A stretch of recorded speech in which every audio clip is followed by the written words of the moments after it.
আমার সামনে কয়টি তরমুজ আছে?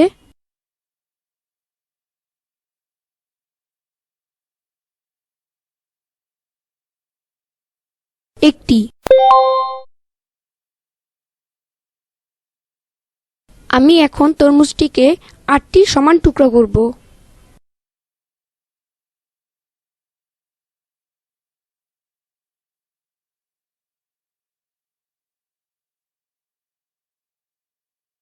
প্রতিটি টুকরা সম্পূর্ণটির একটি অংশ।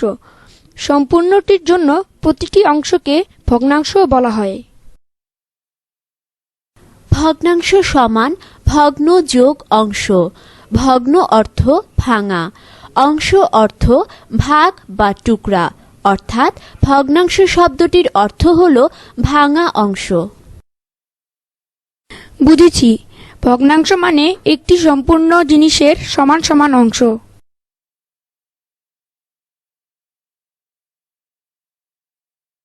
আমি তরমুজটির একটি টুকরা নেই।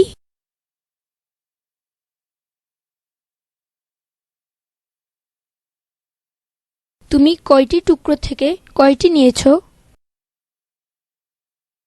8টি থেকে একটি নিয়েছি। তুমি পেয়েছ 8/1 অংশ তরমুজ বা তরমুজটির 8/1 অংশ। তুমি যে 8/1 অংশ পেয়েছ, এই অংশকেই আমরা ভগ্নাংশ বলি। ভগ্নাংশের উপরের সংখ্যাটি হচ্ছে লব, যা তুমি নিয়েছ। নিচের সংখ্যাটি হচ্ছে হর, যে কয়টি সমান অংশে তরমুজটি ভাগ করা হয়েছে।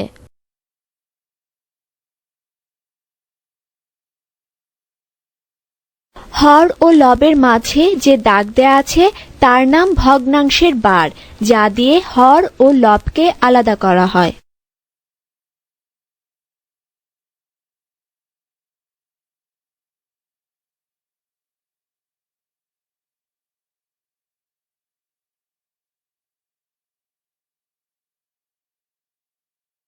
আমিও তরমুজ নিব।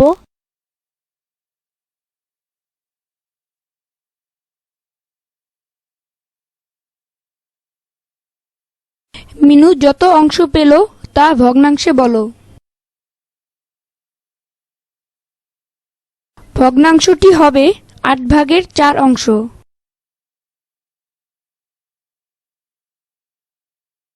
সঠিক হয়েছে। মিনু, তুমি তরমুজের সব টুকরা নিয়েছো না তার চেয়ে কম নিয়েছো? কম নিয়েছি। এখানে ভগ্নাংশটি 8/4 অংশ, অতএব লব হরের চেয়ে ছোট। এই ধরনের ভগ্নাংশকে আমরা প্রকৃত ভগ্নাংশ বলি।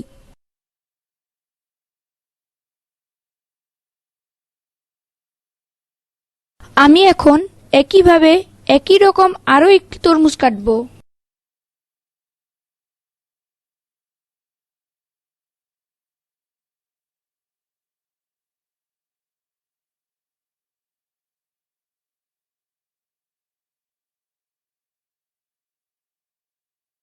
তোমরা জানো অপ্রকৃত ভগ্নাংশ কি?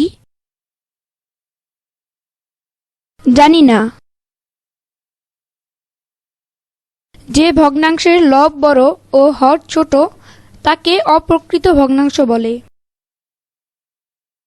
লব আবার হরের চেয়ে বড় হয় নাকি?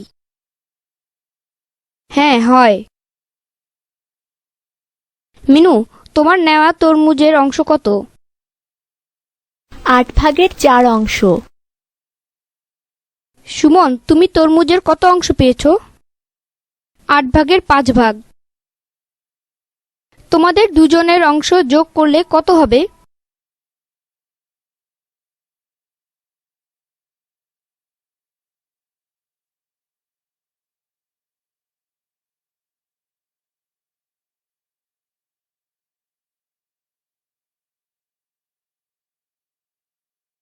তাই তো, লব 9, হর 8 এর চেয়ে বড় হয়ে গেল।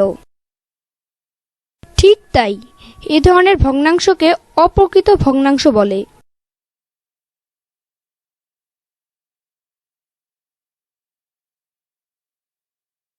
আমার সামনে কয়টি তরমুজ আছে? একটি। মিনু, তোমার কাছে কয়টি তরমুজ আছে? 8 ভাগের 4টি। তোমার ও আমার তরমুজের অংশকে লিখতে পারি 1 প্লাস 8 ভাগের 4 ভাগ বা 1 সমস্ত 8 ভাগের 4টি। এটা আবার কেমন ভগ্নাংশ? এটাকে বলে মিশ্র ভগ্নাংশ, অর্থাৎ সম্পূর্ণ অংশ প্লাস একটি প্রকৃত ভগ্নাংশ। নিচের ভগ্নাংশটি কোন প্রকৃতির?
উপরের 3টি চিত্রের প্রতিটি ভগ্নাংশের মান কি সমান?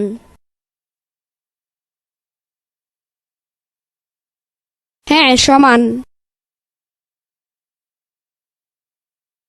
তাহলে আমরা লিখতে পারি যে 2 ভাগের 1 ভাগ সমান 4 ভাগের 2 ভাগ সমান 8 ভাগের 4 ভাগ।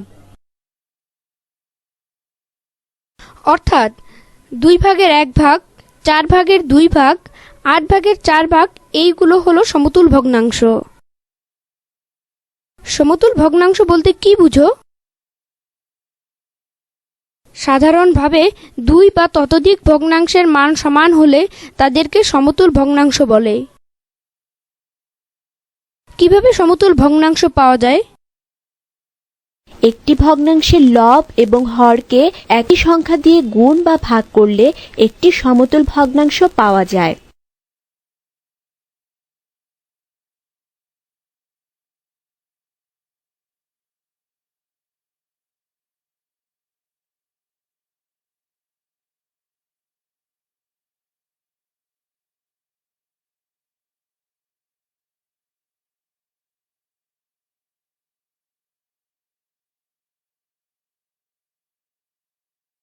কোন ভগ্নাংশটি বড়? সাধারণভাবে 2 বা ততোধিক ভগ্নাংশের হর একই হলে যে ভগ্নাংশের লব বড় সেই ভগ্নাংশটি বড়। তাহলে আমরা চিত্র থেকে বলতে পারি যে 4/7 ভগ্নাংশটি অন্য দুইটি ভগ্নাংশ থেকে বড়।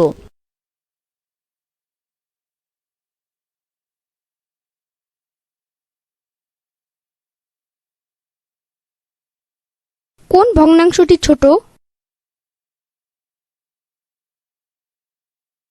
উপরের 3টি চিত্র হতে দেখা যায় যে 3/15 ভগ্নাংশটি সবচেয়ে ছোট। তাহলে আমরা বলতে পারি যে 2 বা ততোধিক ভগ্নাংশের লব একই হলে যে ভগ্নাংশটির হর বড় সেই ভগ্নাংশটি ছোট।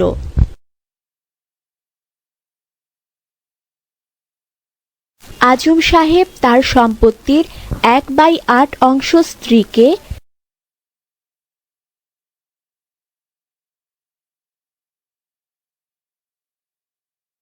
1/2 অংশ পুত্রকে ও 1/4 অংশ মেয়েকে দান করলেন।